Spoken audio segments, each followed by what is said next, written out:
नमस्कार दोस्तों, मैं हूं आपका दोस्त के बी और डेली करंट अफेयर्स के एक नए वीडियो में आप सभी का स्वागत है। तो चलिए शुरुआत करते हैं क्विज के साथ में आज के करंट अफेयर की।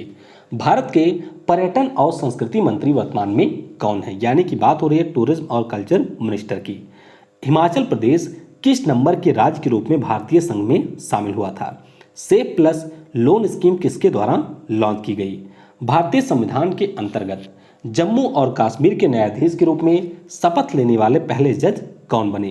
एसबीआई जनरल इंश्योरेंस कंपनी के एमडी और सीईओ वर्तमान में कौन हैं? तो अब आइए इनके उत्तर जानते हैं।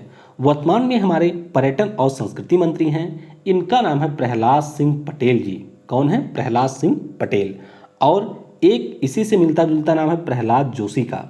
तो ध्यान रखिएगा, ये कर्नाटक के धारवाड़ से सांसद हैं और इनके पास में संसदीय मामलों का मंत्रालय है, कोयला मंत्रालय है और इसके अलावा माइनिंग का भी मंत्रालय है प्रहलाद जोशी के पास में। हिमाचल प्रदेश राज्य की बात करते हैं तो ये भारतीय संघ में 18वें राज्य के रूप में शामिल हुआ था। 15 अप्रैल 1948 को इसकी स्थापना हुई थी और 25 जून 1971 को ये भारतीय संघ में 18वें राज्य के रूप में शामिल हुआ था। सेफ प्लस लोन स्कीम ये लॉन्च की गई है सिडबी के द्वारा, यानी कि small industries development bank of India, जिसका मुख्यालय आपको लखनऊ में मिलेगा और इसके अध्यक्ष मोहम्मद मुस्तफ़ा। कौन है? मोहम्मद मुस्तफ़ा। और सिडबी ने अभी उत्तर प्रदेश की सरकार के साथ में मिलकर के स्टार्टअप फंड को भी लॉन्च किया है। भारतीय संविधान के तहत जम्मू और कश्मीर के न्यायाधीश के रूप में शपथ लेने वाले पहले जज हैं रजनीश ओसवाल। कौन है? रजनीश ओसवाल। और यहाँ के मुख्य न्यायाधीश कौन है? तो उनका नाम है Geeta Mittal. SBI general insurance company के एमडी और सीईओ कौन है? तो इसके एमडी और सीईओ हैं पुष्पन महापात्रा। कौन है? पुष्पन महापात्रा। और एसबीआई लाइफ इंश्योरेंस जो है उसके एमडी और सीईओ हैं, उनका नाम है संजीव नौटियाल, जिनकी इसी वर्ष नियुक्ति हुई थी। और आपको ध्यान रखना है कि जो इंश्योरेंस जनरल ऑस्ट्रेलिया है, इसकी हिस्सेदारी थी एसबीआई जनरल इंश्योरेंस में 26% की, तो इसने अपनी सभी हिस्सेदारी को बेच दिया है। महिला सेल्फ हेल्प ग्रुप के लिए मिशन शक्ति विभाग बनाने वाला देश का पहला राज्य कौन बना? मुख्यमंत्री शहरी रोजगार गारंटी योजना के अंतर्गत कितने दिनों के रोजगार की गारंटी दी जाएगी? किस टेलीस्कोप के द्वारा शनि ग्रह के 20 नए उपग्रह की खोज की गई? न्यू डेवलपमेंट बैंक, तो इसका मुख्यालय आपको कहां पर मिलेगा? और ए के त्रिपाठी, जिनका हाल ही में निधन हुआ, किस राज्य के पूर्व मुख्य न्यायाधीश थे? तो अब आइए इनके उत्तर जानते हैं। महिला सेल्फ हेल्प ग्रुप के लिए मिशन शक्ति विभाग बनाने वाला पहला राज्य बन गया है उड़ीसा। मुख्यमंत्री शहरी रोजगार गारंटी योजना, जो कि हिमाचल प्रदेश के राज्य के द्वारा शुरू की गई है, इसके अंतर्गत शहरी क्षेत्रों में रहने वाले जो लोग हैं उनको 120 दिन के रोजगार की गारंटी दी जाएगी। बात करते हैं शनि ग्रह के जो 20 नए उपग्रह खोजे गए, तो इससे इसके पास में हमारे पूरे सोलर सिस्टम में सबसे ज़्यादा उपग्रह हो गए हैं। कितने हो गए हैं? 82। इससे पहले 79 थे बृहस्पति के पास में। तो ये जो हैं वो खोजे गए हैं सुबारू टेलीस्कोप के माध्यम से। न्यू डेवलपमेंट बैंक की बात करते हैं तो इसका मुख्यालय आपको मिलेगा चीन की राजधानी बीजिंग में। भारत के केवी कामत इसके वर्तमान में अध्यक्ष हैं। और न्यू डेवलपमेंट बैंक, जिसकी स्थापना ब्रिक्स समूह के देशों के द्वारा की गई थी, इसने भारत को कोविड-19 से निपटने के लिए $1 बिलियन के ऋण की घोषणा की है। और जो पूरे ब्रिक्स समूह के देश हैं, यानी कि ब्राजील, रसिया, भारत, चीन और दक्षिण अफ्रीका, इनको देने की घोषणा की है $15 बिलियन की। 1 बिलियन दिया है भारत को। ए के त्रिपाठी, जिनका हाल ही में निधन हुआ, ये मुख्य न्यायाधीश थे किसके? छत्तीसगढ़ राज्य के। किसके थे? छत्तीसगढ़ राज्य के ये मुख्य न्यायाधीश थे। तो ये रहा आपका क्विज। आई होप क्विज में आपने अच्छा परफॉर्मेंस किया होगा। चलिए वुहान वायरस अपडेट जान लेते हैं। दुनिया में इस समय तक 57 लाख से ज़्यादा लोग इससे ग्रसित हो चुके हैं। 3,55,000 से ज़्यादा लोगों की डेथ हो चुकी है। और ध्यान रखिएगा, यूएसए में 1 लाख से ज़्यादा लोगों की इस वायरस के कारण डेथ हुई है। अपने देश भारत की बात करते हैं तो कल भी मैंने आपको बताया था कि टॉप 10 संक्रमित देशों की सूची में भारत शामिल हो गया है। 1,58,000 से ज़्यादा लोग संक्रमित हो चुके हैं।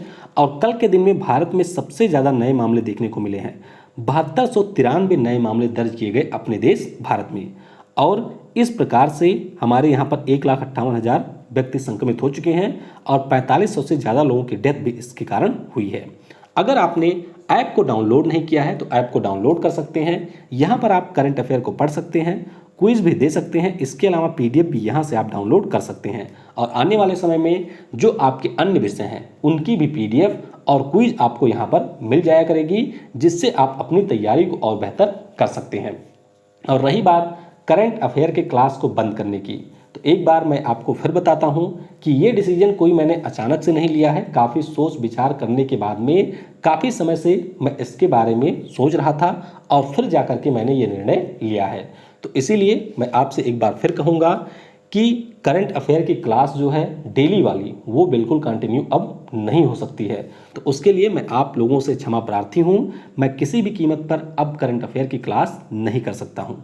तो वीडियो अगर आपको पसंद आता है तो वीडियो को लाइक जरूर किया करें। चलिए शुरुआत करते हैं आज के करंट अफेयर की। मई 2020 में कौन सा देश चक्रवात मंगा से प्रभावित हुआ? तो ये जो चक्रवात है इससे प्रभावित हुआ है ऑस्ट्रेलिया।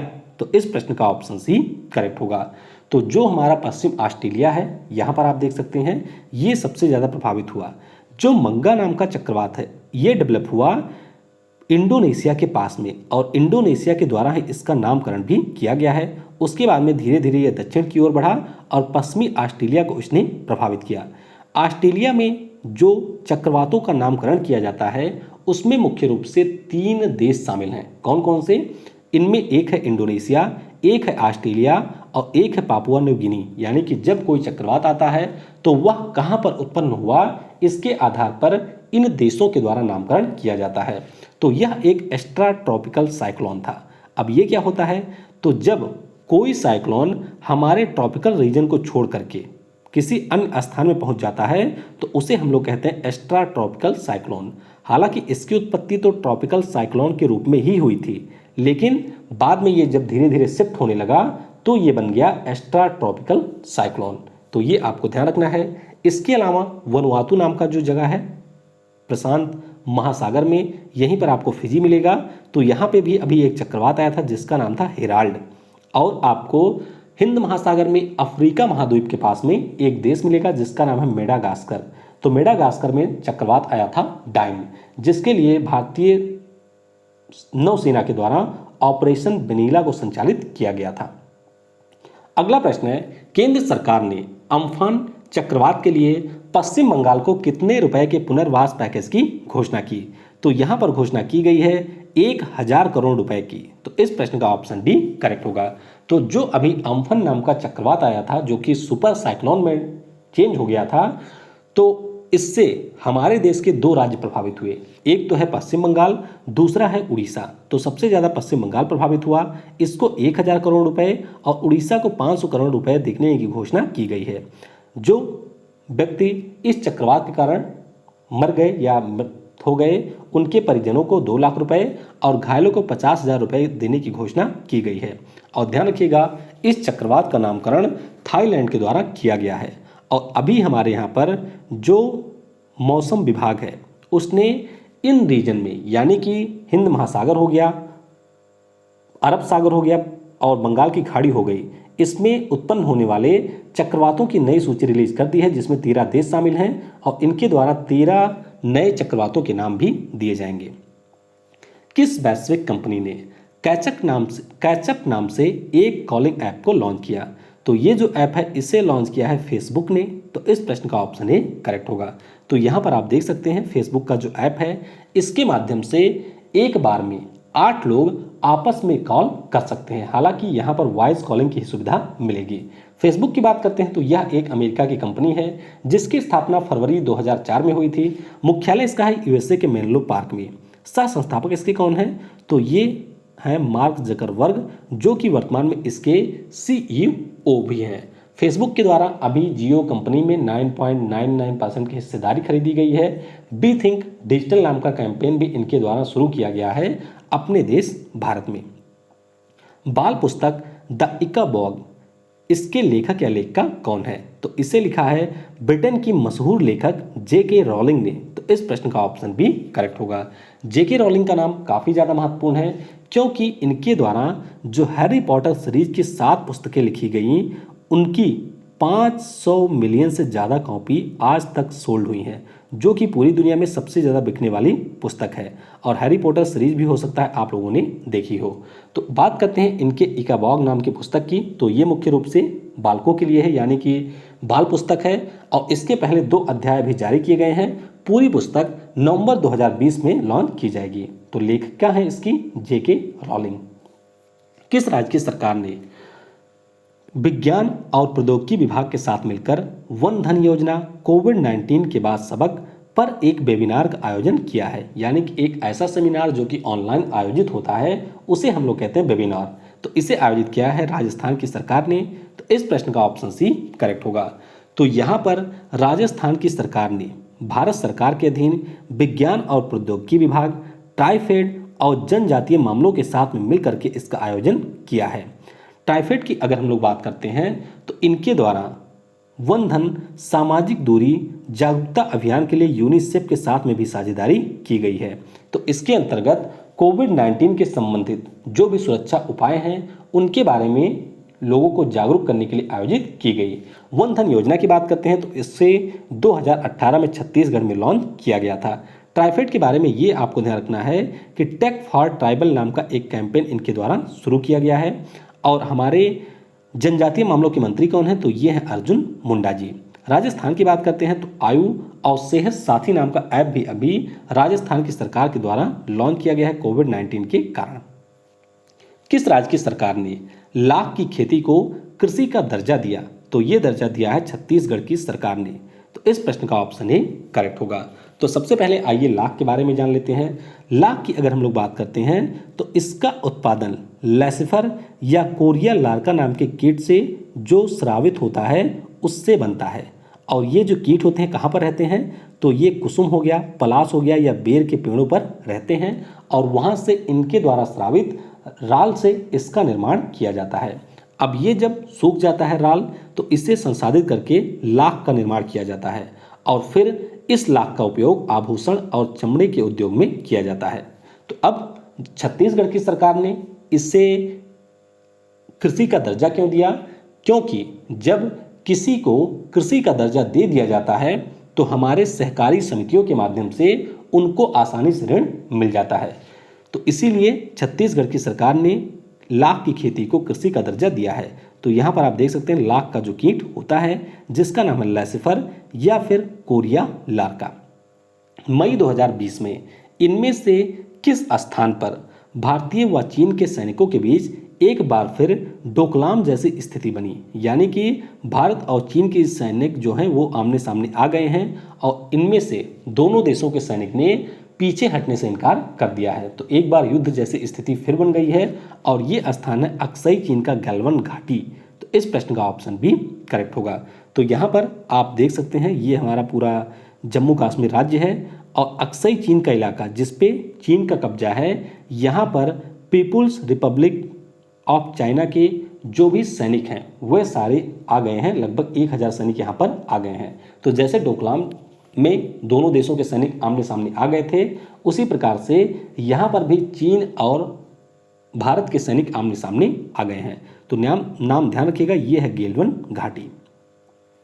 LIC ने कितनी अवधि के लिए वरिष्ठ नागरिकों के लिए PM वय योजना की घोषणा की?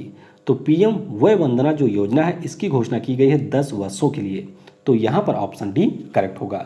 यानी कि कोई भी वरिष्ठ नागरिक यहाँ पर 10 वर्षों के लिए इन्वेस्टमेंट कर सकता है, ऐसी घोषणा की है LIC ने। तो वरिष्ठ नागरिकों को सामाजिक सुरक्षा प्रदान करने के लिए PM वय वंदना योजना को 2014-15 में लॉन्च किया गया था।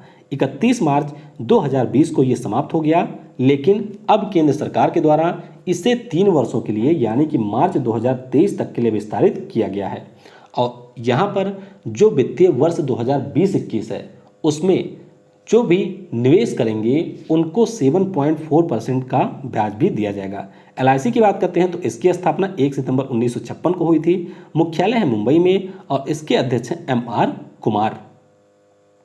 किस पेमेंट बैंक ने किसानों एमएसएमई के लिए मास्टर कार्ड कंपनी के साथ में समझौता किया? तो ये समझौता किया है एयरटेल पेमेंट बैंक ने। तो इस प्रश्न का ऑप्शन सी करेक्ट होगा। तो इसके माध्यम से जो हमारे किसान हैं उनको उन्नत कृषि तकनीकों के बारे में जानकारी देने के लिए एक डिजिटल प्लेटफॉर्म का निर्माण एयरटेल पेमेंट बैंक करेगा मास्टर कार्ड कंपनी के साथ में मिलकर के। बात करते हैं एयरटेल पेमेंट बैंक की। तो इसकी स्थापना 2017 को हुई थी। मुख्यालय है नई दिल्ली में। एमडी और सीईओ है इसके अनुव्रत विश्वास। और एमएसएमई सेक्टर की बात हुई है तो आपको ध्यान रखना है कि इसके मंत्री कौन है, तो नितिन गडकरी जी इसके मिनिस्टर हैं। उसके अलावा एमएसएमई सेक्टर के लिए ही रीस्टार्ट नाम की स्कीम शुरू की गई है। किसके द्वारा? आंध्र प्रदेश की सरकार के द्वारा। और एमएसएमई सेक्टर के लिए 3 लाख करोड़ की क्रेडिट लाइन गारंटी स्कीम की भी घोषणा केंद्र सरकार के द्वारा की गई है, यानी कि इनको ऋण इसके अंतर्गत दिया जाएगा। किस कंपनी ने लगभग 2000 करोड़ रुपए में सनराइज फूड्स के अधिग्रहण की घोषणा की? तो ये घोषणा की है आईटीसी लिमिटेड ने। तो इस प्रश्न का ऑप्शन ए करेक्ट होगा। यहाँ पर जो सनराइज फूड्स है तो इसका मुख्यालय आपको कोलकाता में मिलेगा और ये मसालों की एक कंपनी है, 70 वर्ष पुरानी एक कंपनी है और इसका अधिग्रहण आईटीसी लिमिटेड के द्वारा किया गया है, जो कि भारत की एक बहुराष्ट्रीय कंपनी है। तो इसकी स्थापना 1910 में हुई थी imperial tobacco company of India limited के नाम से। बाद में इनका नाम बदला और 1974 में इनका नाम हो गया था आईटीसी लिमिटेड। इसका मुख्यालय आपको कोलकाता में मिलेगा। अध्यक्ष इसके हैं संजीव पुरी। और अभी हम लोगों ने जोमेटो के बारे में डिस्कस किया था। जोमेटो ने अपने सह संस्थापक के रूप में मोहित गुप्ता को नियुक्त किया है और जोमेटो के द्वारा उबर ईट्स का भी अधिग्रहण किया गया है। क्रेडिट रेटिंग एजेंसी क्रिसिल के अनुसार जो वित्तीय वर्ष 2020-21 है इसमें भारत के सकल घरेलू उत्पाद यानी कि जो हमारा जीडीपी है उसमें कितने प्रतिशत की कमी होगी? ध्यान रखिएगा, यहाँ पर हम जीडीपी ग्रोथ की बात नहीं कर रहे हैं। भारत की जो जीडीपी है वह वर्तमान में 204 लाख करोड़ की है। तो इसमें बात की जा रही है कि कितनी कमी होगी। तो इसमें 5% कमी का अनुमान लगाया है क्रेडिट रेटिंग एजेंसी क्रिसिल ने ये यहाँ पर यह भी कहा है कि आज़ादी के बाद में भारत में सबसे बड़ी मंदी का दौर कोरोना वायरस के कारण देखा जाएगा। तो क्रिसिल की बात करते हैं तो इसकी स्थापना 1987 में हुई थी। मुख्यालय है मुंबई में और इसके अध्यक्ष हैं आशु सुएस। ऊर्जा वित्त निगम यानी कि पावर फाइनेंस कॉरपोरेशन ने किस राज्य की विभिन्न योजनाओं के लिए Narmada basin project company limited के साथ में समझौता किया? तो नर्मदा का नाम आ गया तो समझ जाइए ये राज्य है मध्य प्रदेश। तो इस प्रश्न का ऑप्शन बी करेक्ट होगा।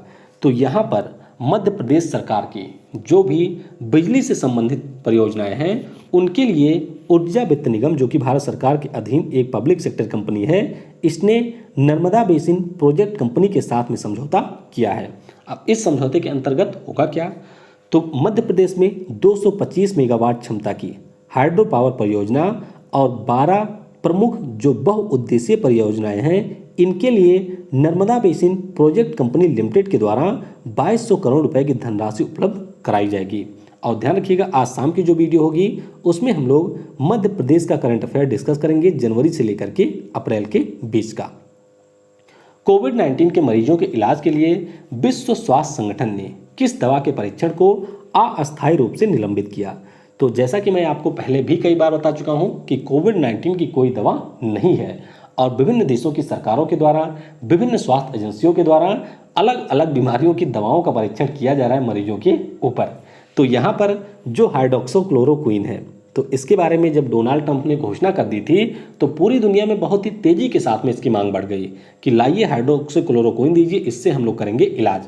तो बाद में क्या हुआ कि हाइड्रोक्सीक्लोरोक्विन के काफ़ी ज़्यादा साइड इफेक्ट देखने को मिलने लगे। तो इसीलिए भारत सरकार ने भी इससे संबंध में कुछ नए कानून बनाए हैं और अब WHO के द्वारा इसके परीक्षण को अस्थायी रूप से निलंबित किया गया है। तो दवा हमारी है हाइड्रोक्सीक्लोरोक्विन। ध्यान रखिएगा यह मलेरिया की दवा है और कोविड-19 के मरीजों के इलाज के लिए एजिथ्रोमाइसिन के साथ में इसका अभी तक उपयोग किया जा रहा था।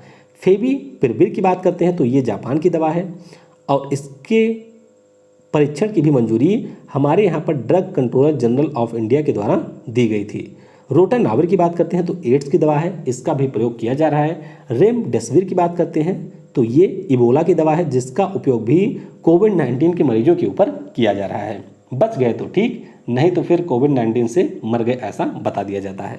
विश्व स्वास्थ्य संगठन, इसकी स्थापना 7 अप्रैल 1948 को हुई थी। मुख्यालय वाशिंगटन डीसी में। अध्यक्ष इसके हैं टेड्रस अधनॉम। और विश्व स्वास्थ्य संगठन के बारे में कई सारी चीज़ें आपको ध्यान रखनी है, जैसे कि अभी इनकी 73वीं वर्ल्ड हेल्थ असेंबली का आयोजन किया गया, जिसमें हमारे स्वास्थ्य मंत्री डॉक्टर हर्षवर्धन ने हिस्सा लिया था। और जो इनका कार्यकारी बोर्ड है उसके नए अध्यक्ष कौन बन गए हैं, तो ये बन गए हैं डॉक्टर हर्षवर्धन। विश्व स्वास्थ्य संगठन के द्वारा जो भी खिलाड़ी हैं उनको स्वास्थ्य के प्रति जागरूक करने के लिए इंटरनेशनल ओलंपिक कमेटी के साथ में समझौता किया गया है। 7 अप्रैल को विश्व स्वास्थ्य दिवस मनाया जाता है। और इस बार के विश्व स्वास्थ्य दिवस की थीम क्या है, तो सपोर्ट मिडवाइफ एंड नर्सेज, ये इसका थीम है। और 2020 का जो वर्ष है ये फ्लोरेंस नाइटिंगेल, जो कि आधुनिक नर्सिंग की संस्थापक हैं, उनके जन्म की 200वीं वर्षगांठ है। इसीलिए इस ईयर को WHO के द्वारा मिडवाइफ और नर्सेज को डेडिकेट किया गया है। किस स्पेस एजेंसी ने वाइड फील्ड इंफ्रारेड सर्वे टेलीस्कोप का नाम Nancy grace Roman space telescope रखने की घोषणा की, तो ये घोषणा की है नासा ने। तो इस प्रश्न का ऑप्शन भी करेक्ट होगा। अब यहाँ पर सबसे पहले बात करते हैं नैन्सी ग्रेस रोमन की। तो नैन्सी ग्रेस रोमन ये नासा की पहली मुख्य खगोल वैज्ञानिक थी। कौन थी? पहली मुख्य खगोल वैज्ञानिक थी। और जो आपका हबल स्पेस टेलीस्कोप था, जो कि नासा का एक बहुत ही प्रमुख स्पेस टेलीस्कोप था, इसके निर्माण में अहम योगदान दिया था नैन्सी ग्रेस रोमन ने। इसीलिए इन्हें मदर ऑफ हबल के नाम से भी जाना जाता है।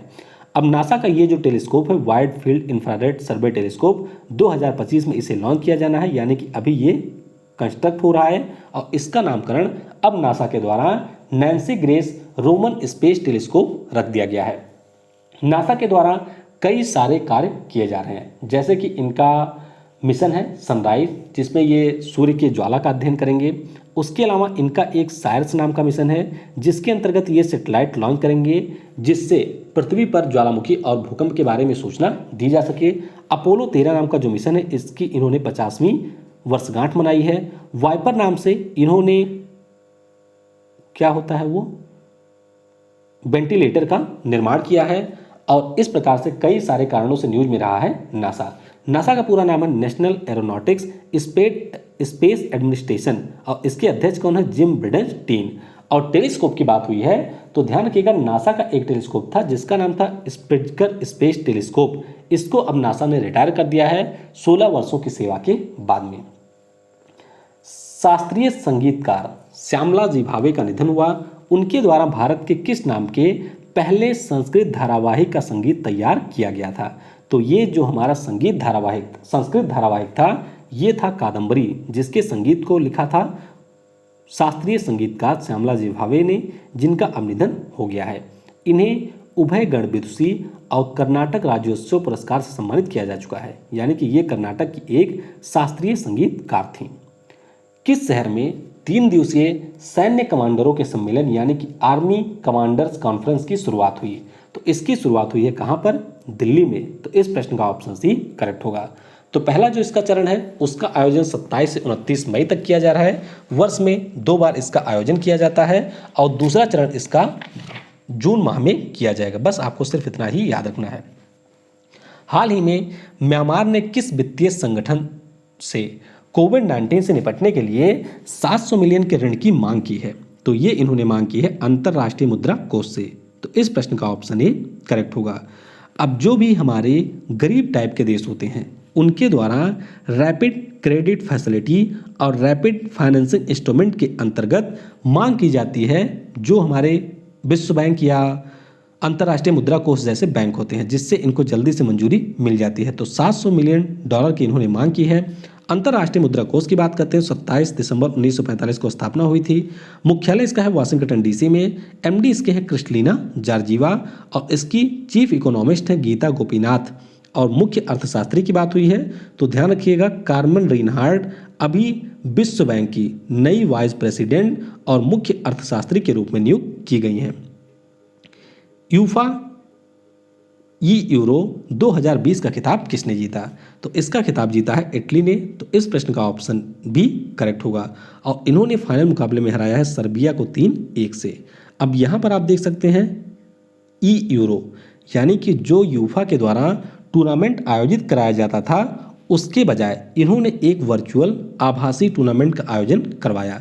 तो पहली बार union of European football association के द्वारा एक वर्चुअल टूर्नामेंट का आयोजन किया गया। तो इसमें 4 गेमर्स एलनसो, ग्रे फॉक्स, नेपल 17X, निकल डैन और जिनेवा NPK02 के द्वारा इस गेम का प्रतिनिधित्व किया गया। तो ये पूरी तरीके से वर्चुअल गेम था, यानी कि जैसे कंप्यूटर गेम होता है उसी प्रकार से आयोजित किया गया था और इसमें इटली ने सर्बिया को हरा दिया।